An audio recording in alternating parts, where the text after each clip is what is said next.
உலகெங்கும் இருக்கக்கூடிய பிரிச்சுவல் டாக்ஸ் தமிழ் நேயர்கள் அனைவருக்கும் வணக்கம். ஜோதிட உலகின் முன்னணி சேனலான நம்மளோட நிகழ்ச்சிக்கு இன்னைக்கு ரொம்பவே ஸ்பெஷலா ஒரு கெஸ்ட் வந்திருக்காரு. புத்தாண்டு 2026 என்ன மாதிரி விஷயங்கள்லாம் நடக்க போகுது அப்படின்றத நம்ம அவங்க கிட்ட கேட்டு தெரிஞ்சுக்க போறோம். நம்ம நிகழ்ச்சிக்கு இன்னைக்கு யார் இணைஞ்சிருக்காங்கன்னு பாத்தீங்கன்னா, உலக அளவுல மிக புகழ் பெற்ற ஜோதிட உலகின் சூப்பர் ஸ்டார் அப்படின்னு சொல்லக்கூடிய நம்மளுடைய மகரிஷி ராம்ஜி பரமஹம்சர் தான் இணைஞ்சிருக்காரு. நிறைய கேள்விகள் கேட்க போறோம். கேள்விகள் எல்லாம் கேட்கறதுக்கு முன்னாடி நிகழ்ச்சிக்குள்ள நம்ம அவரை வெல்கம் பண்ணிக்கலாம். வணக்கம் சார். வணக்கம். எப்படி சார் இருக்கீங்க? நல்லா இருக்கு. Okay sir. இந்த 2026 புத்தாண்டுல வந்து என்ன மாதிரி விஷயங்கள்லாம் நடக்க போகுது, என்ன சஸ்பென்ஸ் எல்லாம் காத்துட்டு இருக்கு அப்படின்னு நேயர்கள் எல்லாரும் வெயிட் பண்ணிட்டு இருக்காங்க. நாங்களும் வந்து அதை உங்க ஸ்டைல்ல கேட்கறதுக்காக வெயிட் பண்ணிட்டு இருக்கோம் சார். நிச்சயம் 2026 எல்லாருக்குமே ஒரு ட்ரெண்ட் செட்டிங் இயரா இருக்கும். முக்கியமா இந்த வருடத்துல குரு பெயர்ச்சி அடைகிறார், உச்சம் பெறுகிறார். அதுதான் இந்த 2026 மிக முக்கியமான ஒரு விஷயமாக கருதப்படுகிறது. ராசி ரீதியாகவே ஒவ்வொரு ராசிக்கு அப்படிங்கிறத நம்ம சொல்லிடுறோம்.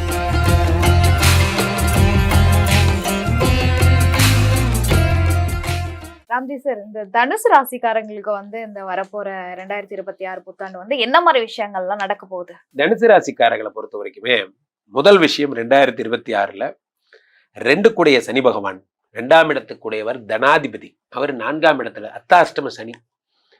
சனியில நிறைய கேரக்டர் இருக்கு சார்.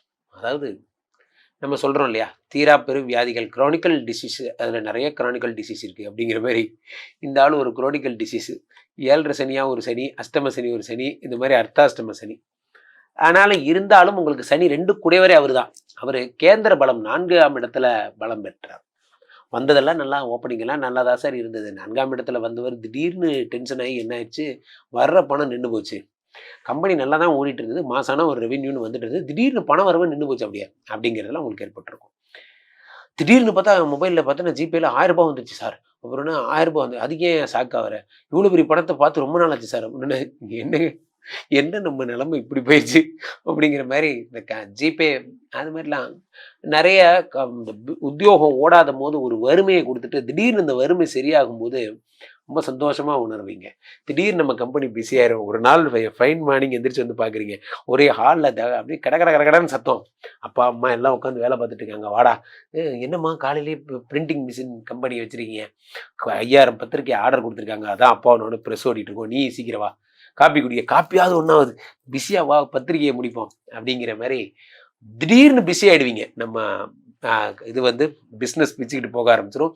முக்கியமாக பண வரவு, காசு, பணம், துட்டு, மணி 2 கூடையவன் நல்லா இருக்கும்போது என்ன ஆகுதுன்னா பணம் வரும். ஒரு விஷயத்துல சொல்லியிருப்பார் சார், ரஜினிகாந்த் சொல்லியிருப்பார் ஒரு பதிவை நான் ரொம்ப ரசித்தேன். அந்த சாமி இந்த சாமி இல்லைங்க, காசு சாமி தான்.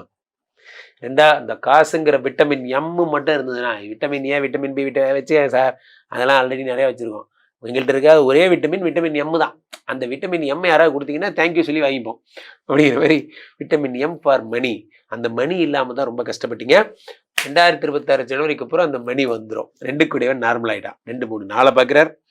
4ஆம் இடத்தை பார்க்கும்போது கார் வாங்குறீங்க.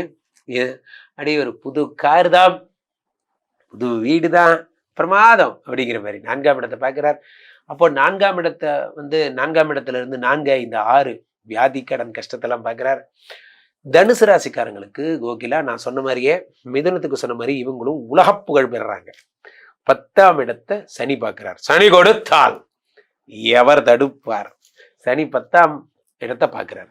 அப்போ என்ன ஆகுதுன்னா, புஷ்பான்னா ஃப்ளவர் இல்லை ஃபயர் அப்படிங்கிற அப்படி பிராண்ட் ஆகுறீங்க. அப்போ சனி 10 பார்க்கிறார். அடுத்து சனி ராசியை பார்க்கிறார். ராசியை பார்க்கும்போது உத்வேகம், உடம்புல ஒரு வெறி.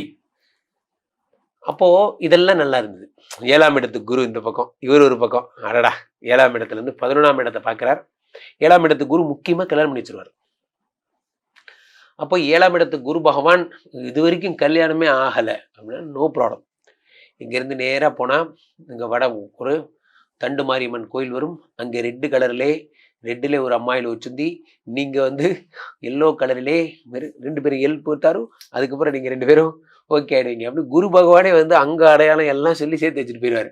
தேங்க்யூ குரு பகவான், தேங்க்யூ, ரொம்ப நாளாக இவங்கள தான் தேடிட்டு இருந்தேன், கூட்டு வந்து கரெக்டாக விட்டீங்க அப்படிங்கிற மாதிரி குரு பகவான் உங்களுக்காக மேட்ரிமோனி சர்வீஸ் எல்லாம் பண்ணுவார். ஸோ 7ஆம் இடத்துல இருக்கக்கூடிய குரு பகவான் 11 பார்க்குறார், உடம்பை பார்க்குறார். அதுக்கு அடுத்ததாக 3ஆம் இடத்துல இருக்கக்கூடிய ராகுவை பார்க்குறார். இதெல்லாம் ஸோ அப்போது அந்த குரு சரி வாங்க, அப்படி வாங்க வாங்க. அந்த குரு சரி 8ஆம் இடத்துல மறைகிறார். தான் அஷ்டம குரு. சந்திராஷ்டமம் அப்படின்னா என்ன நண்பர்களே? சந்திரன் 8ல் மறைந்தா சந்திராஷ்டமம். அஷ்டம சனினா என்ன கோகிலா? சனி 8ல் மறைஞ்சா அது அஷ்டம சனி. அப்ப குரு 8ல் மறைஞ்சா அது பேர் அஷ்டம குரு. இவங்கெல்லாம் என்ன பண்ணுவாங்களோ அதேதான் குருவும் பண்ணுவார். நல்லதா பண்ண போறாரு. 8ஆம் இடத்துல குரு மறைஞ்சா அதுவும் வந்து ப்ராப்ளம் தான். அப்போ இந்த 8ல் மறைகிற குரு யாரு? ராசிநாதன். ராசிநாதன் 8ல் மறைகிறார். 4 ப்ரமோஷனுக்குடையவர். I tried my level best. ஆக்சுவலா உங்களை தான் இந்த கம்பெனியோட ஹெட்டா போடுறதுக்கு எவ்வளோ ட்ரை பண்ணி பார்த்தேன். ஆனா கடைசி வரைக்கும் நம்ம பாஸ் அதுக்கு ஒத்துக்கவே இல்லை. பார்த்தீங்களா, நீங்க அடுத்த வருஷம் கண்டிப்பா உங்களுக்கு கிடைச்சிரும். யோ போயோ, உனக்கு இதுக்காக 6 மாசம் கஷ்டப்பட்டு வேலை செஞ்சா கூலா சொல்றான் அப்படிங்கிற மாதிரி அவர் சொல்லல, குரு சொல்ல வைக்கிறார். அப்போ 4 8ஆம் இடத்துல ப்ரமோஷன்ல சீட்டிங் பண்ணுவாங்க. தனுசு ராசிக்காரர்களுக்கு ரொம்ப ஜாக்கிரதையா இருக்கணும். ஆஃப்டர் ஜூன் கேட்டு வாங்கணும். இங்க பாருங்க சார், நீங்க சொல்ற மந்த்லி டார்கெட்லாம் இப்பயே அச்சீவ் பண்றேன், கரெக்டா ப்ரமோஷன் மட்டும் வரணும் பாத்துங்கன்னா அதெல்லாம் கரெக்டா. அதுக்காக ரொம்ப மிரட்டிடாதீங்க. இது கரெக்டா சொல்லி வாங்குங்க. 8ஆம் இடத்துல குரு பகவான் மறையும் பொழுது ராசிநாதன், இப்போ ராசிநாதன் மறையும் ஹெல்த் ப்ராப்ளம், மென்டல் ப்ராப்ளம் போன்றவை ஏற்படும். டிப்ரெஷன், எதுக்கு என்னன்னே தெரியல, ஒரே வெறுப்பா இருக்கு, ஒரே வெறுப்பா இருக்கு. ஆனா எந்திரிச்சு ஏதாவது வேலை செய்யணும்னு தோணும், அது நினைச்சா இன்னும் வெறுப்பாயிருது, திரும்ப தூங்கிடுறேன். அந்த மாதிரி என்ன வெறுப்புலயே டிராவல் பண்றீங்க. அப்போ 8ஆம் இடத்துல குரு பகவான் இருக்கும் பொழுது இதெல்லாம் நடக்கும். இந்த உடம்பு நிலை, ராசிநாதன் குரு வந்து கல்லீரலின் கடவுள். அப்போ லிவர், பெருங்குடல், கிட்னி சம்பந்தப்பட்ட பிரச்சனைகள் வரும். நான் சொல்றதெல்லாம் நல்லவங்களுக்கே. அப்ப நம்ம கொஞ்சம் தீர்த்தவாரியா இருக்கிறவங்க எல்லாம் சட்டம் தன் கடமையை செய்யும். நீங்களே பக்கத்துல லிவர் ஹாஸ்பிட்டல் இருந்தா ஓடி போய் படுத்துக்கோங்க. ஸோ 8ஆம் இடத்துல குரு பகவான் மறையும் பொழுது தீய பழக்கங்களை நீங்களா விட்டா நல்லது. இல்லைன்னா மீதி வேலையை குரு பகவான் வந்து கூட்டிட்டு போய் ஹாஸ்பிட்டலில் படுக்க வச்சிருவார். ஸோ அப்போ 5ஆம் பார்வையாக 12ஐ பார்க்கிறார். அப்போ 12ஆம் இடத்தை பார்க்கும்போது குரு பகவான் இல்வாழ்க்கையில மகிழ்ச்சி, சந்தோஷம். ஆஃப்டர் திஸ் ஜூன் ஒரே ட்ரிப்பு தான், டிராவல் தான். கொடைக்கானல் போறோம், மூணாறு போறோம், அப்படியே நேரா போறோம். 4, 5, 6லாம் ஏதாவது இல்லையாப்பா? மூணாறு மட்டும் தான் போயிருக்கோம். ஏற்கனவே போன வருஷமே மூணாறு போயிட்டோமே. உங்க அலும்பு தாங்க முடியலடா. எல்லா ஊரும் தான் பார்த்துட்டோமே, இப்ப நம்ம எங்க போறது? ஒன்றும் இல்லை, நேரம் மலேசியா போயிடலாம் அப்படிங்கிற மாதிரி முரட்டுத்தனமா டூர் போவீங்க. இந்த 12ஆம் இடத்தை குரு பகவான் பார்க்கும்போது பார்க்காத ஊரெல்லாம் பார்ப்பீங்க. 2ஆம் இடமாகப்பட்ட தனஸ்தானத்தை பார்க்கிறார். பணம் வரும், நல்லா பணம் வரும். 4ஆம் இடத்துல இருக்கக்கூடிய சனியை பார்க்க, இப்போ இந்த ப்ரமோஷன் ஏமாத்துவாங்கலாம் சொன்னேன் பார்த்தீங்களா, அதை குரு பகவானே பார்த்து காம்பன்சேட் பண்ணுவார். எப்படி பண்ணுவார்னா, ஆரம்பத்தில் இந்த ஜூனுக்கு அப்புறம் இந்த பிரச்சனையை கொடுத்துட்டு அக்டோபர் நவம்பர் வாக்கில் அதை அவரே சரி பண்ணுவார். ஆக தனுசு ராசிக்காரர்களுக்கு இந்த வருடம் திருமணமாகும், தனப்பிராப்தி, நல்ல பணம் வரும். ஆனால் ஒரு விஷயம், ஜாப்ல ரொம்ப ஜாக்கிரதையா இருங்க. மென்டல் டென்ஷன் எதையும் மண்டைக்கு எடுத்துட்டு போகாதீங்க, அது மட்டும் ஜாக்கிரதையா. ஓகே சார், அப்போ வந்து இப்போ வரப்போற தனுசு ராசிக்காரங்களுக்கு வந்துட்டு கண்டிப்பா வந்து திருமண யோகம் இருக்கு அப்படின்னு சொல்லியிருக்கீங்க. பிளஸ் வந்து ஒர்க் ரீதியா கொஞ்சம் ஒரு சில இடர்பாடுகள் இருக்கு அப்படின்னு சொல்லியிருக்கீங்க. இவங்களுக்கான வழிபாடு முறைகள் என்ன சார்? குருதான் 8ஆம் இடத்துல குரு பகவான் மறைகிறார். அர்த்தாஷ்டம சனி வேற. அப்போ குருவும் வேணும், சனியும் வேணும். அப்போ சனிக்கிழமையானா சனி கோயிலுக்கு போயிருங்க, வியாழக்கிழமையானா குரு கோயிலுக்கு போயிருங்க. அப்படியே நீங்க ஒரு வருஷமும் கொஞ்சம் எவ்வளோக்கு எவ்வளோ டிவைனா நீங்க இருக்கீங்களோ, சந்திரன் அதாவது கடல், திருச்செந்தூர் போனீங்கன்னா அதான் குருஸ்தலம். திருச்செந்தூர்ல இருக்கக்கூடிய முருகப்பெருமான வழிபட்டு, அவர் தான் யோகாதிபதி. முருகப்பெருமான வழிபட்டுட்டு வெளியே வந்து அந்த திருச்செந்தூர் கடல்ல பார்த்து கும்பிடுங்க. கடல் பிரதேசங்களுக்கு அதிகமாக போங்க, நிறைய பீச்சுக்கு போங்க. போயிட்டே வந்தீங்கன்னா இந்த குருவனுடைய சந்திரனுடைய அனுகிரகம் உங்களுக்கு கிடைச்சிட்டே இருக்கும். மற்றபடி குருவனுடைய நாட்களாகப்பட்ட வியாழக்கிழமையெல்லாம் ரொம்ப சுத்தபத்தமா நீங்க அப்படி என்ன திடீர்னு இப்படி ஆயிட்டான் அப்படிங்கிற அளவுக்கு நீங்க பயங்கர அன்னைக்கு வந்து ஆச்சாரமா மாறி குருவே பார்த்து ஐயோ போதுண்டா விடுறா அப்படிங்கிற அளவுக்கு நீங்க எவ்வளவு கிளீனா இருக்கீங்களோ அவ்வளவு தூரம் இந்த அஷ்டம குருல இருந்து விடுபடலாம். ஓகே சார், அப்ப தனுசு ராசிக்காரங்களுக்கு எவ்வளவு சார் மார்க் கொடுக்கலாம்? 100க்கு 85 மார்க் தரலாம். Super sir. கண்டிப்பா நீங்க சொன்னது வந்து இந்த ராசிக்காரங்களுக்கு வந்துட்டு நிறைய விஷயங்களை வந்து தெரிஞ்சுக்கிட்ட மாதிரி இருக்கும். பிளஸ் அது மட்டும் இல்லாம நிறைய வழிபாடு முறைகளும் அவங்களுக்கு சொல்லியிருக்கீங்க, மார்க்கும் வேற போட்டிருக்கீங்க ராசிக்காரங்களுக்கு. இருந்தாலும் இந்த கிரகங்கள் மாற்றம் வந்து ஒரு மிகப்பெரிய ஒரு கேம் சேஞ்சர் அப்படின்னே சொல்லலாம். திடீர்னு வந்து சனி பயிற்சியா இருக்கட்டும், குரு பயிற்சியா இருக்கட்டும், அது மிகப்பெரிய ஒரு சேஞ்சஸ் வந்து லைஃப்ல கொண்டு வரும். சோ இப்போ இந்த கிரக பயிற்சி என்னென்ன மாதிரியான விஷயங்கள் சார் கொடுக்குது, என்ன மாதிரி மாற்றங்கள் எல்லாம் வரப்போகுது? இந்த வருடம் பெரிய கிரக பயிற்சின்னு ஒண்ணும் இல்லை கோகிலா. ஒண்ணு வந்து இந்த குருவனுடைய பயிற்சி மட்டும்தான். 2025 மாதிரி சனி, ராகு, குருன்னு 3 கிரகம்லாம் ஒன்றும் பெயரல. 2026ல குரு மட்டும்தான் பெயர்ந்திருக்காரு. ஆனா ஒண்ணு வந்தாலும் போதும், அது வந்து பெரிய மாற்றத்தை ஏற்படுத்தக்கூடிய அளவுல குருவே பெயர்ந்திருக்கார். அது வந்து உச்சம் பெற்ற குருவாக இருக்கிறது தான் ஒரு பெரிய பெனிஃபிட்டே. அது தங்க நெல்லிக்கனி மாதிரி சொல்லலாம். அந்த மாதிரி இந்த உச்சம் பெற்ற குரு பகவான் கடகத்துக்கு வருகிறார். அவர் வந்து என்ன பண்றாருன்னா, எல்லா உலகத்துல இருக்க அனைத்து ராசிக்காரர்களுக்குமே பொதுவாகவே நல்லது செய்ய போறார். முக்கியமாக இந்த உச்சம் பெற்ற குரு பகவான் இருக்கும்போது என்னோட அட்வைஸ் என்னன்னா, யாரா எந்த ராசியா இருந்தாலும் தங்கம் வாங்குங்க. இந்த வருடம் தங்கம் வாங்குனீங்கன்னா அது பெரிய இன்வெஸ்ட்மெண்ட்டா இருக்கும். காரணம் என்னன்னா, குரு நிறைய பொன்னார் மேனியன்னு சொல்லக்கூடியவர், தங்கத்தை நிறைய கொடுப்பார். அதே மாதிரி டீச்சிங் ப்ரொஃபஷனல்ஸா இருக்கிறவங்க, அதே மாதிரி வந்து ஏதாவது ஒரு மாஸ்டரா இருக்கிறவங்க, கராத்தே மாஸ்டர், இந்த மாஸ்டர் அந்த மாஸ்டர்லாம் சொல்றோம் இல்லையா, இந்த மாதிரி மாஸ்டர்லாம் இருக்கிறவங்களுக்குலாம் ரொம்ப நல்ல பீரியடு. உளவியல் சம்மந்தப்பட்ட சைக்கியாட்ரிக் எஃபெக்ட் அதை பற்றி ட்ரைனிங் சொல்றவங்க, வைத்தியர்கள், அவர்களுக்கு ரொம்ப நல்ல பீரியட். சனி என்ன பண்றாருன்னா, நவம்பர் 28 வக்கரமானார். அப்புறம் வக்கர நிவர்த்தியோட தான் இந்த ஜனவரி 1ஆம் தேதி தொடங்குது. குரு பகவான் மிதுனத்துல ஒரு 2 ஜனவரியிலிருந்து பிப்ரவரி வரைக்கும் வக்கரமா இருப்பார். அப்புறமா மார்ச்க்கு அப்புறம்லாம் பொழந்துக்கிட்டு வர குரு பகவானுடைய பவர் பாருங்க. ஸோ மார்ச், ஏப்ரல், மே, ஜூன் வரைக்கும் குரு திரும்ப அற்புத பலன். ஜூனுக்கு அப்புறம் குரு உச்சம் பெற்ற பலன். இந்த மாதிரிலாம் நடக்கும். ரொம்ப சூப்பரான டைம் இது. இதுல என்ன விஷயம் அப்படின்னா, இந்த குரு பார்க்கின்ற முக்கியமான பிரதான ராசிகளை என்னன்னா, காலபுருஷனுக்கு 8ஆம் இடமாகப்பட்ட விருச்சிகம். அவங்கள புண்ணியசாலிகள் அப்படியே கொட்டப்புறம் அந்த 8ஆம் இடத்தை பார்க்கறதுனால என்ன ஆகுது அப்படின்னா, நிறைய சொத்துக்களை தரார். அடுத்த காலபுருஷனுக்கு 10ஆம் இடமாகப்பட்ட மகரம். அப்போ புதிய பிஸ்னஸ் ஸ்டார்ட் பண்றவங்களாம் இந்த வருடம் ரொம்ப சூப்பரா அதுல பிரகாசிப்பாங்க. அதே மாதிரி காலபுருஷனுக்கு 12ஆம் இடம்னு சொல்லக்கூடிய மீனத்தை பார்க்கிறார். அப்போ இதெல்லாம் பார்க்கும்போது அதுக்கும் என் ராசிக்கு என்ன சார் சம்பந்தம்னு நீங்க கேட்கலாம். பட் ஆனா இது காலபுருஷனுடைய தத்துவத்தை வச்சுதான் இது மொத்தமே இயங்குது. இவங்க ராசிக்கு என்ன நடக்கும் அப்படின்னா, முக்கியமா பிளஸ்டாவே சொத்து சேர்த்துறதும், தொழில பிஸியா இருக்கிறதும், விரயங்களை குறைக்கிறதுமா குரு பகவான் ஜென்ரலாவே கொடுத்துட்றாரு. அது இல்லாம தான் இப்ப நம்ம சொன்ன போனஸ் பாயிண்ட்ஸ் எல்லாம். இப்ப ஜென்ரலா என்ன பண்ணிடுறாருன்னா, யாரா இருந்தாலும் தொழில் டெவலப் பண்ணி விட்டுறாரு. யாரா இருந்தாலும் உங்க பொழப்பு தாங்க எல்லாங்கிற மாதிரி பண்ணிடுறாரு. யாரா இருந்தாலும் தங்கம் வாங்கி கொடுத்துட்றாரு. இதெல்லாம் பண்ணிடுறாரு. முக்கியமா குரு பலம் வந்துட்டாலே நமக்கு தெரியும் கோகிலா, குரு பலம் வந்துட்டாலே கல்யாணம் ஆயிடும், குழந்தை பிறந்துடும். ஏன்னா கல்யாணம் பண்ணும்போது நம்ம பார்க்குற ஃபர்ஸ்ட் பாயிண்ட் என்ன சொல்லுங்க, குரு பலம் வந்தாச்சா. குரு தான் ஃபர்ஸ்ட் பிரதானம். குழந்தை பிறக்கிறது போது என்ன கேட்குறோம், குரு பார்வைப்படுதா. இப்போ ஒரு மனிதரின் அடிப்படை தேவையே கல்யாணம், குடும்பம், வீடு, வாழ்க்கை, இது எல்லாத்தையும் குரு கொடுத்துருவார். அதனால இந்த வருடம் ஒரு சுபமான வருடமாக இருக்கும். தெளிவான பதில்கள் கொடுத்திருக்கீங்க. வந்து நிறைய பேர் உண்மையான பதில்கள் கொடுக்குறாங்களா அப்படின்றது தெரியல. ஆனா உங்களோட வார்த்தைகளை வந்து கண்டிப்பா உண்மை இருக்கு. அது நம்மளோட நேயர்கள் நிறைய பேர் சொல்லியிருக்காங்க. அவங்களோட இன்னொரு கேள்வி என்னன்னா, உங்களை எப்படி தொடர்பு கொள்றதா? ஏன்னா அவங்களுக்கு பர்சனலா நிறைய கேள்விகள் இருக்கலாம். அவங்களுடைய ஜாதகம் பத்தி உங்ககிட்ட கேட்கலாம். ஸோ அந்த மாதிரி அவங்களுக்கு நிறைய கேள்விகள் இருக்கு. ஸோ அவங்க எப்படி சார் உங்களை தொடர்பு கொள்ளலாம்? அப்போ என்ன தொடர்பு கொள்வது உலகத்துல ரொம்ப ஈஸி. எனக்கு ஃபோன் பண்றதா. ஏன்னா எனக்கு ஃபோன் பண்ணா கீழே போயிட்டு இருக்க இந்த 2 நம்பரை கூப்பிடுங்க. உங்களுடைய சொந்த ஜாதகத்தை பார்த்து கொள்ளுங்கள். நம்மளை பொறுத்த வரைக்கும் இந்த உலக புகழ் வாய்ந்த இந்த விஸ்வரூப விஷ்ணு மாயா எழுந்தில் இருக்கக்கூடிய புனிதமான இந்த ஸ்ரீமடத்துல தினசரி நடக்கின்ற வேள்விகளுக்கு வாங்க. என்னை சந்திச்சுட்டு அந்த வேள்விகள்லாம் கலந்து விஷ்ணுமாயா பூஜைகள்லாம் செஞ்சுக்கிட்டா சிறப்பு. சார், இந்த தனுசு ராசிக்காரர்களுக்கு 2026 புத்தாண்டு எந்த மாதிரியான வெற்றிகளை அவங்க வாழ்க்கையில கொண்டு வந்து சேர்க்கும் சார்? நிச்சயமா நீங்க சாப்பிட்டு ஜிம்முக்கு போய் உடம்புலாம் தயார் பண்ணி வச்சிருந்தீங்கன்னா உங்க ஆரோக்கியமும் உங்களோட வாழ்க்கையும் எப்படி இருக்கும், சிறப்பா இருக்கும் இல்லையா? அந்த மாதிரி இந்த 2026ஆம் ஆண்டு தனுசு ராசிக்காரர்கள் பலம் பெற போறாங்க. யானை பலத்தை அவங்க அடைய போறாங்க. இதனால அப்படின்னு கேட்டீங்கன்னா, தனுசு ராசியோட அதிபதி வியாழன், சுபகிரகமான முழு சுபகிரகமான வியாழன் தான், அதாவது குரு பகவான் தான் அந்த தனுசு ராசியோட அதிபதி. அவர் வந்து இப்போ வந்து இந்த காலகட்டங்களில் வந்து பார்த்தீங்க அப்படின்னா அதிசாரம் வக்ரம் அப்படி ஒரு நிலையற்ற தன்மையில் இருந்துகிட்டு இருக்காரு. அது அடுத்து வந்து அவர் வந்து பார்த்தீங்கன்னா மிதுன ராசிக்கு போயிட்டு இப்போ கடகராசியில் இருக்காரு. மிதுன ராசிக்கு போயிட்டு மீண்டும் வந்து கடகராசிக்கு வந்துடுவார். வந்து நிரந்தரமாக இருக்க போறாரு.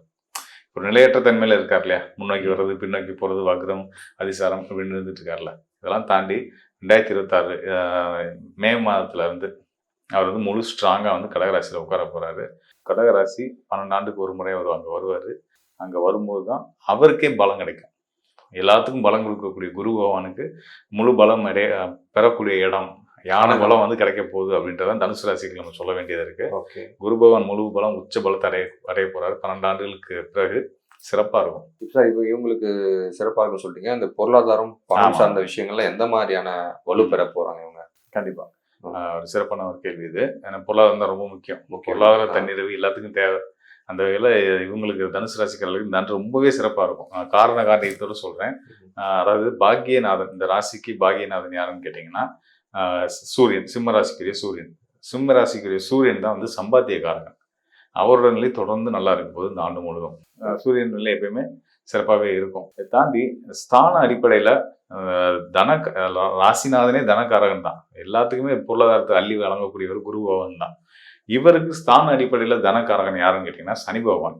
ஒரு ஆச்சரியமான ஒரு கனெக்ஷன் இது. தனுசு ராசிக்காரருக்கு 2ஆம் இடம்னு சொல்லக்கூடிய மகர ராசி தான் தனஸ்தானம் சொல்லுவோம். தனஸ்தானம் தன குடும்ப வாக்குஸ்தானம்னு சொல்லுவோம். ஸோ அந்த ஸ்தானத்துக்கு அதிபதியான சனியோட நிலை நம்ம ரொம்ப முக்கியமாக பார்க்கணும் தனுசு ராசிக்காரர்களுக்கு. அந்த வகையில் தனுசு ராசிக்கு தனக்காரன் சொல்லக்கூடிய சனி பகவான் வாக்கிய கணித பஞ்சாங்கத்தின் அடிப்படையில் வந்து 2026ஆம் ஆண்டில் வந்து நல்ல நிலை, அதாவது மீன ராசிக்கு போறாரு. மீன ராசிக்கு அது போயிட்டாரு அப்படின்னாலே வந்து நான் முன்னாடியே சொன்னேன் இல்லையா, குருவுடைய பார்வைக்கு பலம் நிறைய உண்டு. குருவுடைய பார்வை உங்க ராசிக்கு 12ஆம் இடத்துக்கு கிடைக்க போகுது. அது போக சனிக்கு மேலேயும் விழுக போகுது. அதாவது உங்க ராசிக்கு 4ஆம் இடம், பொதுவாக வந்து 4ஆம் இடத்து சனி அர்த்தாஷ்டம சனின்னு சொல்லுவோம். இவர் உங்களுக்கு தனக்காரகனும் கூட. இவர் அர்த்தாஷ்டம சனியா வேலை செய்வாரா இல்லை பொருளாதாரத்தை முன்னேற்றுவாரா? 4ஆம் இடத்துக்கு ஒரு கிரகம் போது தனக்காரன் போறாருன்னா கேந்திர பலம் அடைகிறாருன்னு அர்த்தம். அது ரொம்ப நல்ல பலன், நல்ல பலனை கொடுப்பாரு. கூடுதலாக குரு பார்வையும் கிடைக்குது.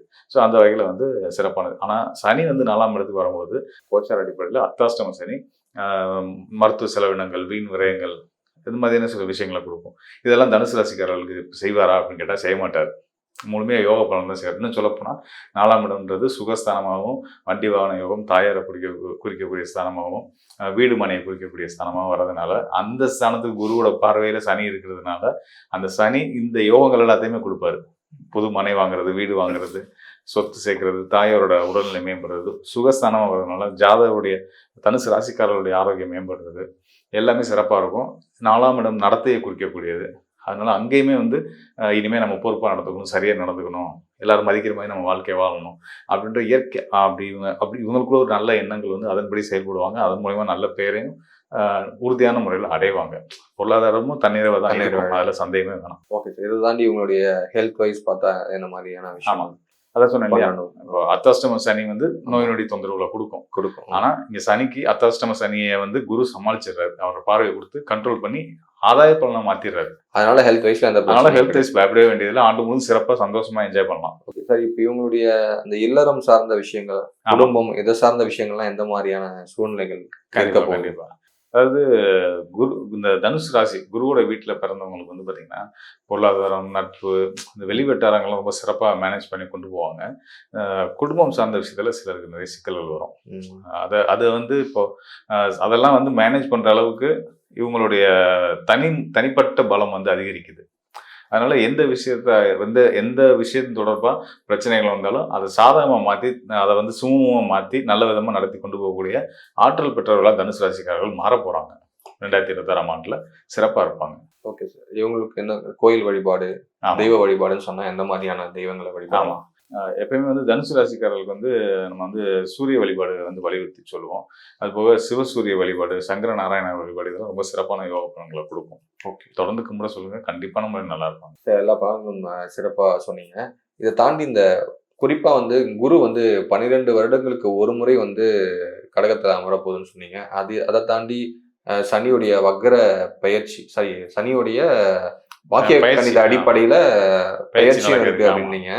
ஸோ இன்னும் ஏனைய கிரகங்கள்லாம் இருக்கு, அதெல்லாம் ஆண்டு கிரகங்கள், இதெல்லாம் பேஸ் பண்ணி என்ன மாதிரியான இந்த வருடங்களுக்கு எந்த மாதிரியான பலன்களை கொடுக்கும் சார்? கண்டிப்பா. அதாவது நம்ம ஆண்டு கிரகங்கள்லாம் வந்து ஆண்டு பலன்களுக்கு எடுத்துக்க முடியும். கோச்சார பலன்கள்னு வரும்போது நம்ம அதான் எடுத்துக்க முடியும். மாத பலன், வார பலன் வரும்போது நம்ம மாத கிரகங்கள், ஒவ்வொரு நாட்கள் நடக்கக்கூடிய சந்திரன் அடிப்படை வச்சு நம்ம சொல்லுவோம். ஸோ இங்கே ஆண்டு பலன் அப்படின்னு வர்றதுனால இந்த ஆண்டு ஆளக்கூடிய நபர்களா யாரு, கிரகங்களா யாரு சார்? ஒரு நிமிஷம் சார், இதுக்கு எதுக்கு நான் அதை கேட்டேன்னா, ஏற்கனவே வந்து குருவுடைய பயிற்சி இயர்லி ஒன்ஸ் இருக்கு, சனியுடைய பயிற்சி 2 வர்றதுக்கு ஒரு முறை தான். ஆனா ஏற்கனவே இந்த வருடம் 2025ல சனியுடைய பயிற்சியை பார்த்துட்டு இருப்பாங்க. அது வந்துட்டு என்ன பஞ்சாங்கம் அடிப்படையில? திருக்கணித பஞ்சாங்க அடிப்படையில. இப்ப திரும்ப வாக்கிய கணித அடிப்படையில தான் அந்த பயிற்சி வருது. சோ இந்த கிளாரிட்டி மக்களுக்கு கொடுக்கலான்றது கேட்கிறேன். நீங்க கேட்டது ரொம்ப நல்ல கேள்வி. ஏற்கனவே வந்து சனி வந்து மீனத்துல தானே இருக்காரு. இப்போ நீங்க இப்பதான் இனிமேல் தான் வரப்போறாருன்னு சொல்றீங்களே, இது என்ன விஷயம்னு கேட்குறீங்க. அதாவது வாக்கிய பஞ்சாங்கத்தின் அடிப்படையில் வாக்கிய பஞ்சாங்கத்தை ஃபாலோ பண்ணக்கூடிய பாரம்பரிய ஜோதிடர்கள்லாம் வந்து பார்த்தீங்கன்னா, நாங்கள் வந்து இனிமேல் தான் வந்து சனி பயிற்சி மீனத்துக்கு வரப்போறாரு. இப்போ வரைக்கும் கும்பத்துல ராகுவோட இணைவு பெற்று தான் இருக்காருன்றதான் நம்மளோட கணித அடிப்படையிலான நம்பிக்கை. ஸோ இந்த அடிப்படையில் மீனராசிக்கு நம்ம வாக்கிய கணிதத்தின் அடிப்படையில் மார்ச் மாதம் வரப்போறாரு, சனி வரப்போறாரு. ஸோ இது வந்து திருக்கணித முறையில் ஏற்கனவே வந்துட்டு தான் ஒரு கணித முறை, அது ஒரு கணித முறை அதில் இருந்துகிட்டு இருக்கு. அதை ஃபாலோ பண்ணி சொல்லக்கூடிய, அதை நம்பி பலன் சொல்லக்கூடிய ஜோதிடர்களும் இருக்காங்க, அதை நம்பக்கூடிய மக்களுமே நிறைய பேர் இருக்கிறாங்க. வாக்கிய கணிதம் பாரம்பரிய முறை அதையும் ஃபாலோ பண்ணக்கூடிய ஜோதிடர்களும் பெரும்பான்மையான மக்களும் இருக்காங்க. திருக்கோயில்களில் பெரும்பாலும் வாக்கிய கணிதம் ஃபாலோ பண்ணுவாங்க. சித்தநாதர்கள் கொடுத்த கணிதத்தில் அதில் மாற்றம் செய்யறதுக்கு யாரும் அதிகாரம் இல்லை. திருநள்ளாறுல கூட இந்த சமயத்துலதான் வந்து ஆமா, அவங்களுக்கு செய்த கொடுத்த அந்த ஃபார்முலால வந்து மாற்றம் செய்யற அளவுக்கோ அதுல தப்பு இருக்குன்னு சொல்ற அளவுக்கு யாரும் வந்து அந்த உயர்நிலையை யாரும் அடையலைன்றதுனால அவங்க கொடுத்ததே நாங்க ஃபாலோ பண்ணிக்கிறோம். அந்த அடிப்படையில் தான் சனி வந்து மீனத்துக்கு வரதை நாங்க வந்து அடிச்சு சொல்றோம், கன்சிடர் பண்றீங்க. ஓகே, இது இன்னும் ஏனைய கிரகங்கள்லாம் இருக்குல்ல, ஆமா, அதன் அடிப்படையில இந்த வருடம் எல்லாருக்கும் எந்த மாதிரியான விஷயங்களை தரும்? அந்த குரு பகவான் கடகத்துக்கு வரப்போறது உறுதி. அவர் அந்த கடகத்துல உச்ச பலம் பெறக்கூடிய நிலையில இருக்க போறாருன்றது உறுதி. இது ஆண்டுக்கு குரு வந்து அவரோட சுழற்சி ஒரு ராசிக்கு ஒரு இடத்துக்கு வர்றதுனா திரும்ப வர்றதுக்கு 12 வருஷம் ஆகும். அந்த அடிப்படையில் அவர் தன்னுடைய சொந்த உச்ச வீடு, சொந்த வீடுன்னு சொல்ல முடியாது, உச்ச வீடு, அவருக்கு ரொம்ப பிடிச்ச நட்பு வீடு, சந்திரனுடைய வீடு, அங்க வரப்போறாரு. அங்க வந்து சிறப்பான யோகா பலன்களை எல்லாத்துக்குமே கொடுக்க போறாரு. மீனத்துல சனி குருவோட வீட்டுல அந்த குருவே வந்து அந்த மீனத்துக்கு 5ஆம் வீடான கடகத்துக்கு வந்து அங்க முழு பலம் அடைய போறாரு. கடகத்துல குரு அமரும்போது அவருடைய பார்வை வந்து மீன ராசிக்கு கிடைக்கும், மீன ராசியில் இருக்கக்கூடிய சனிக்கும் கிடைக்கும். சனிக்கு சுபத்துவ தன்மையை கொடுத்துட்றாரு. அசுபர்னு சொல்லக்கூடிய சனிக்கு குருவுடைய இணைவு, திரியோண நிலை இணைவு கிடைக்கிறதுன்றது வந்து நல்ல ஒரு பாசிட்டிவிட்டியை எல்லாத்துக்குமே கொடுக்கும். எல்லா மக்களுக்கும் மனசுல நிம்மதியும் சந்தோஷத்தையும் அமைதியையும் கொடுக்கும் இந்த ஆண்டு அப்படின்னு சொல்லலாம். ஓகே சார், கண்டிப்பா இந்த 2026 நம்மளுடைய ஆடியன்ஸ்க்கு பார்க்குற எல்லாருக்குமே வந்து நல்ல ஒரு ஆண்டா அமையணும்னு நானும் வேண்டி கேட்டுக்கிறேன். நிச்சயமா, ரொம்ப நன்றி சார். ரொம்ப சந்தோஷங்க. மீண்டும் நானும் மக்களுக்கு என்னுடைய புத்தாண்டு வாழ்த்துக்களை சொல்லிக்கிறேன். வரக்கூடிய 2026ஆம் ஆண்டு உங்களுக்கு அனைத்து விதத்திலையும் சிறப்பான மகிழ்ச்சியான ஆண்டு அமையணுன்றதை நான் இறைவன்கிட்ட வேண்டிக்கிறேன். கண்டிப்பான முறையில் நல்ல விதமாக இருக்கும் அப்படின்றத நான் சொல்லிட்டு இன்னொரு விஷயத்தை மட்டும் நான் உங்கள்கிட்ட பகிர்ந்து விரும்புகிறேன். அதாவது இப்போ நம்ம சொல்றது வந்து கோச்சார் அடிப்படையில் சொல்லக்கூடிய பலன்கள் அப்படின்றது ராசி அடிப்படையில் சொல்லக்கூடிய பலன்கள். ஜோதிட சாஸ்திரம் வந்து விதி அடிப்படையிலையும் கதி அடிப்படையிலும், அதாவது உங்கள் லக்ன அடிப்படையிலையும் சூரியன், உங்கள் ஜாதகத்தில் சூரியன் எங்கே இருக்காரு அப்படின்றத பொறுத்தும் சில பலன்கள் வந்து மாறுபடும். அது மட்டும் இல்லாமல் உங்களுடைய நடப்பு தசா புத்திகள், இப்போ உங்களுக்கு என்ன தசா நடந்துட்டு இருக்கு, அது உங்கள் வயதை பொறுத்து, உங்கள் பிறந்த நட்சத்திரத்தை பொறுத்து அந்த வேறுபாடுகள் வரும். அதன் அடிப்படையில் அது உங்களுக்கு யோகத்தை செய்தா என்ன மாதிரியான பலன்களை கொடுக்க தயாராக இருக்குது, அதையும் சேர்த்து இப்போ இருக்கக்கூடிய கிரக நிலையிலையும் வச்சு நம்ம பலன் சொல்லுவோம். அதுதான் இன்னும் நுட்பமாக சரியானதாக துல்லியமான பலன்களாக இருக்கும். தேவைப்படுவவங்க நிச்சயமான முறையில் என்னை தொடர்பு கொள்ளுங்க. கண்டிப்பாக அவங்களுக்கு நல்ல ஒரு வழிகாட்டுதலை கொடுக்கலாம். அந்த வீரத்திற்கு பெயர் போன அப்புறம் இவங்களை வந்து பொறுமைசாலிகள்னு சொல்லுவாங்க. இப்படிப்பட்ட தனுசு ராசிக்காரர்களுக்கு இந்த 2026 எந்த மாதிரியான நற்பலன்களை தரப்போகுது? ஓகே, ஜாக்பாட் ராசிகள் இவங்களும் ஒருத்தர் சார். ஜாக்பாட் தான், ஜாக்பாட் கன்ஃபார்ம். ஏன்னா குரு வந்து 7ஆம் பார்வையை பார்க்குறாரு ஜாக்பாட். ஆனால் இந்த ஜாக்பாட்டில் என்னன்னா கொஞ்சம் இஷ்யூஸ் வரும். என்னன்னா சனி பகவானும் பார்க்குறாரு, சனி பகவானும் 10ஆம் பார்வையை பார்க்குறாரு. ஆனால் பயப்படதான் இல்லை, ஏன்னா குரு சனி 2 பேருமே சேர்ந்து பார்க்குறாங்க. ஸோ இவங்க கொஞ்சம் அவேர்னஸாக இருந்தாங்கன்னா ஜெயிச்சிடலாம். ஓகே, ஸோ என்னென்ன விஷயத்தில் அவேராக இருக்கணும்? ஃபஸ்ட்டு ஓவராலாகவே நல்லா இருக்கு ஒன்று. 2ஆம் வீடு ரொம்ப நல்லா இருக்கு. பணம் கையில் நல்லபடியாக தங்கும், சூப்பராக தங்கும் பணம். குடும்பத்தில் சந்தோஷம் ரொம்ப ஜாஸ்தியாக இருக்கும். இது ஒன்று. அவங்க எடுக்கிற முயற்சிகள் நிறைய சொல்லுவாங்க விஸ்வரூப வெற்றி. ஏன்னா ராகு இருக்கிறதுனால அவங்க எடுக்கிறத வந்து விஸ்வரூப வெற்றியாக அமையும். ஸோ அது ரொம்ப நல்லா இருக்கு. என்ன ஜாகிரதையாக இருக்கணும் அப்படின்னா டாக்குமெண்டேஷனை கரெக்டாக பார்த்துக்கணும். அவங்க எக்ஸாமுக்கு அப்ளை பண்ணுறதா இருந்தாலும், வெளிநாட்டுக்கு போகிறதுக்கு விசாவுக்கு அப்ளை பண்ணுறதா இருந்தாலும், இவங்களும் நிறைய பேர் கவர்மெண்ட் ஜாபுக்கு ட்ரை பண்ணுவாங்க தனுஷில். டீச்சிங் ப்ரொஃபஷனலாக நிறைய பேர் இருப்பாங்க தனுஷ். அந்த அப்ளிகேஷன் நீங்கள் போடும்போது நம்ம பேர்லாம் கரெக்டாக இருக்கா, நம்ம கரெக்டான விஷயங்களை எழுதியிருக்கோம், எக்ஸாம் ஒரு தடவை வெரிஃபை பண்ணிக்கிட்டாங்கன்னா இவங்க ஜெயிக்கிறதுக்கு அதிகமான வாய்ப்புகள் இருக்குது. எதில் ஜாகிரதையாக இருக்கணும்னா இன்வெஸ்ட்மெண்ட்ஸில் ஜாகிரதையாக இருக்கணும். ஏன்னா 4ஆம் வீட்டை சனி பகவான் இருக்கிறதுனால இவங்க வந்து வீடு, வண்டி, வாகனம், அது இவங்க கோல்டு இன்வெஸ்ட்மெண்ட்லாம் நிறைய பண்ணுவாங்க. அதெல்லாம் கொஞ்சம் ஜாகிரதையாக பண்ணாங்கன்னா இஷ்யூஸ் இருக்காது. அதாவது இப்போ நான் அதுவும் முக்கியமான இப்போ நான் கோல்டு வாங்கிட்டேன், நான் பில்லு அப்புறமா வாங்கிக்கிறேன், அந்த மாதிரிலாம் இருந்துடக்கூடாது. அந்த விஷயத்தை அங்கேயே இருந்து முடிச்சுட்டு வந்தாங்கன்னா ரொம்ப நல்லது. நம்ம எப்பயும் சொல்கிறது, ஒரு லட்சக்கணக்கில் இன்வெஸ்ட்மெண்ட் பண்ண போகிறீங்க, கோடிக்கணக்கில் பண்ண போகிறீங்கன்னா ஒரு தடவை ஜோதிடரை பார்த்துட்டு இப்போ எனக்கு இதுக்கான கரெக்டான டைம் இருக்கான்றதை செக் பண்ணிட்டு இன்வெஸ்ட்மெண்ட் பண்ணிங்கன்னா ஜெயிச்சிடலாம். 5ஆம் வீடு நல்லா இருக்கு. முன்னாடியே சொன்னதான் குடும்பஸ்தானம் ரொம்ப நல்லா இருக்கு. ஃபேமிலியோட சந்தோஷமா இருக்கலாம், குழந்தைங்களோட வெளியே போயிட்டு வரலாம். முக்கியமாக குலதெய்வம் கோவில், வீட்டு பக்கத்தில் இருக்க கோவில்னா அவங்களோட எனர்ஜி உள்ளதான் நம்ம இருக்கும், அவங்க பாதுகாப்பில். அது இஷ்ட தெய்வ கோவில்கள் இதெல்லாம் போயிட்டு வர்றது வந்து ரொம்ப நல்லாயிருக்கும். அதுவும் லைட்டாக மலை பிரதேசம் மாதிரிலாம் போயிட்டு வந்தாங்கன்னா ரொம்ப ரொம்ப நல்லாயிருக்கும். பெஸ்ட்டு என்னென்னா இவங்களுக்கு வந்து கல்யாண அமைப்பு சூப்பராக இருக்குது. தாராளமாக இவங்க கல்யாணம் பண்ணலாம். பொண்ணு மாப்பிள்ளை தேடுறவங்களும் தாராளமாக இப்போ தேடலாம். தேடி பொண்ணு மாப்பிள்ளை ஏற்கனவே ஃபிக்ஸ் ஆகிருக்கு, கல்யாணம் பண்ண போது இந்த தை மாதம் ஆரம்பிக்குது, அதுலேருந்து வரிசையாக கல்யாணம் பண்ண எல்லாரும் கல்யாணம் பண்ணலாம். நீங்கள் பெஸ்ட்டு என்னென்னா புதன் வியாழன் வெள்ளி இதில் போய் பார்க்குறது ரொம்ப நல்லது. அதுவும் தனுஷ ராசிக்கெலாம் வந்து தனுஷ ராசி லக்னத்துக்கு வந்து வியாழக்கிழமை அவங்க பொண்ணு மாப்பிள்ளை பார்க்குறதோ வியாழக்கிழமை கல்யாணம் பண்ணுறதோ ரொம்ப நல்லது. அதுமாதிரி ஒவ்வொரு ராசி நட்சத்திரத்துக்கு லக்கியான நாள் இருக்குது. அது வந்து அந்தந்த ஜாதகம் பொறுத்து மாறும். அது நம்ம கிட்ட கன்சல்டேஷன் எடுத்துக்கலாம். அந்த நாள் அந்த நேரத்தில் போய் பார்த்தாங்கன்னா அவங்களுக்கு கை கொடுத்து வந்து ரொம்ப ஜாஸ்தியாக இருக்கும். அதே மாதிரி இவங்க வந்து ஏற்கனவே கல்யாணம் ஆனவங்களுக்குள்ளேயும் இணக்கம் ரொம்ப நல்லா ஜாஸ்தியாகும். புதுசாக ஏதாவது பிஸ்னஸ் பண்ண போகிறேன், பார்ட்னர்ஸ் தேடிட்டு இருக்கோம், ஸ்பான்சர்ஸ் தேடிட்டு இருக்கோம் அப்படின்னாலும் அதுவும் நல்லபடியாக கை கூடும்.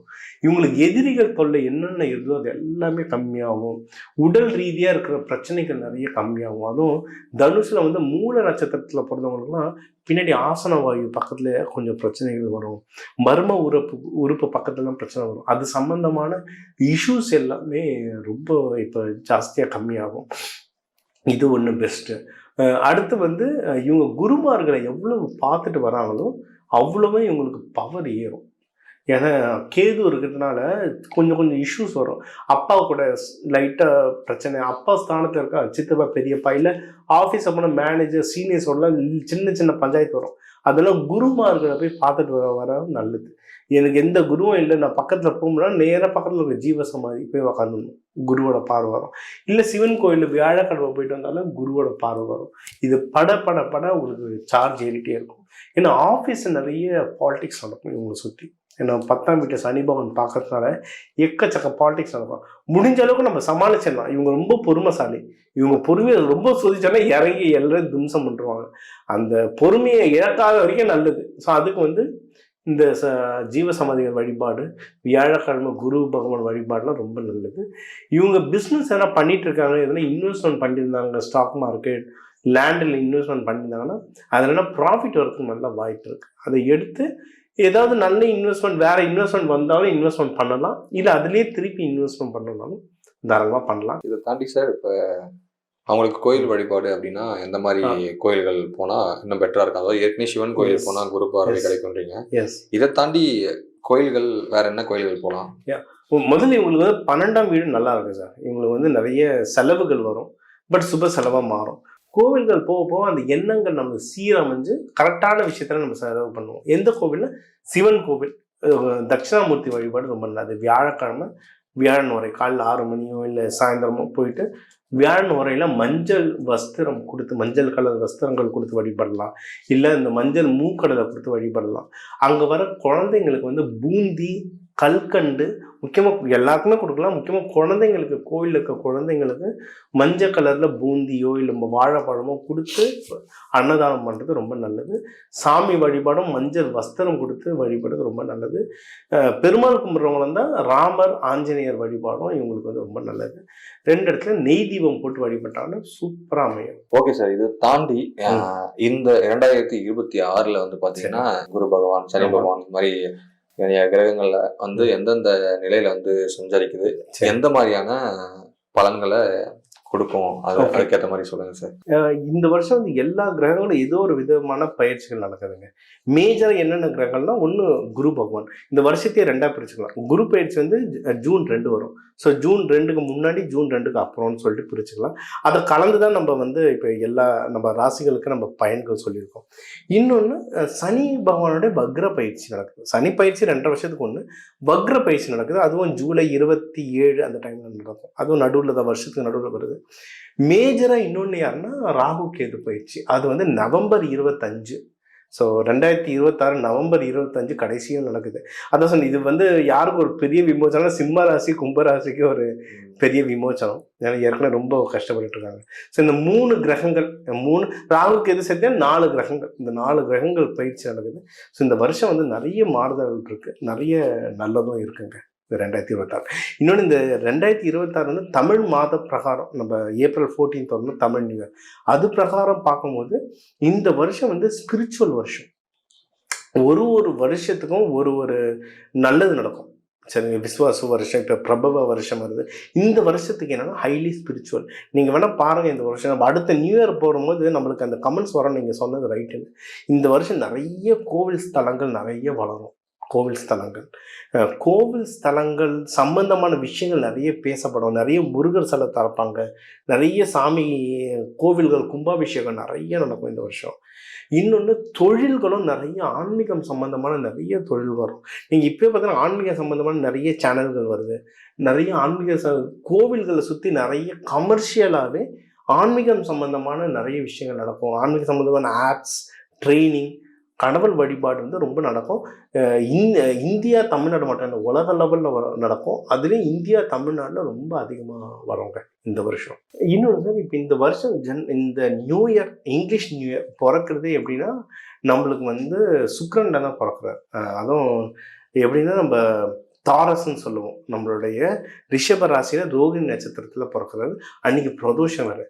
ஸோ ரிஷபன்றது சுக்கிரன், ரோகிணின்றது பெருமாள் சந்திரன், இவர் என்ற பிரதோஷம் வந்து சிவபெருமான். ஸோ எல்லா மேஜர் கடவுள்களுமே இருக்காங்க. ஸோ இந்த நியூ இயர் பிறக்கிறதே எப்படின்னா ரொம்ப நல்ல ராசியில், ரொம்ப நல்ல நாள் கிழமையில தான் பிறக்குது. ஸோ இந்த வருஷம் வந்து ரொம்ப நல்லாயிருக்கும். நம்ம முன்னாடியே சொன்ன மாதிரி இது வந்து ஆன்மீக வருஷம்.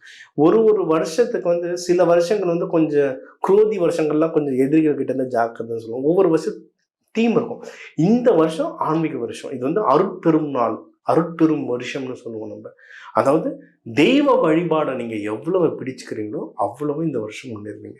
ஜென்ரலாக நம்ம ஜோதிடத்திலேயே நம்ம தெய்வத்தை பிடிச்சிப்போம்னு சொல்லுவோம். ஆனால் இந்த வருஷம் வந்து தெய்வத்துக்காகவே வர வருஷம்.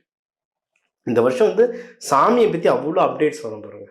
ஸோ இந்த வருஷத்துக்கு நீங்கள் தெய்வத்தை, உங்கள் இஷ்ட தெய்வம் இல்லைன்னா உங்கள் ராசி நட்சத்திரத்துக்கு, நம்ம தனாகர்ஷண பயிற்சிலாம் அதான் சொல்லுவோம், உங்கள் இஷ்ட தெய்வம் ஒன்று, ஆனால் உங்கள் ராசி நட்சத்திரத்துக்கு என்ன தெய்வம்ன்றதை நீங்கள் அதை பிடிச்சிக்கிட்டீங்கன்னா 3 தெய்வம் பிடிக்கணும் சார். ஃபஸ்ட்டு குலதெய்வம், அடுத்து உங்கள் ராசி நட்சத்திரம் லக்னம், அதுக்கேற்ற தெய்வம், அப்புறம் உங்கள் இஷ்ட தெய்வம். இந்த 3 தெய்வத்தை நீங்கள் பிடிச்சிட்டிங்கன்னாவே லைஃப் டைம் செட்டில்மெண்ட், எப்படியும் உங்களை காப்பாற்றிட்டு வந்துடுவாங்க. ஸோ இந்த 2026 வந்து பொதுவாகவே எல்லாருக்குமே ஒரு ரொம்ப சூப்பரான வருஷமா இருக்கு. தெய்வ வழிபாடை கையில் வச்சுக்கோங்க சார். ஓகே சார், இந்த 2026 புத்தாண்டு பலன்களை மிக சிறப்பாக எல்லாருக்கும் சொன்னீங்க. கண்டிப்பாக நம்ம நேயர்களுக்கு ரொம்பவே பயனுள்ளதாக இருக்கும். ரொம்ப நன்றி சார். ரொம்ப நன்றி சார். நம்ம நேயர்கள் எல்லாருக்குமே 2026 புத்தாண்டு வாழ்த்துக்கள். வாழ்க வளமுடன்.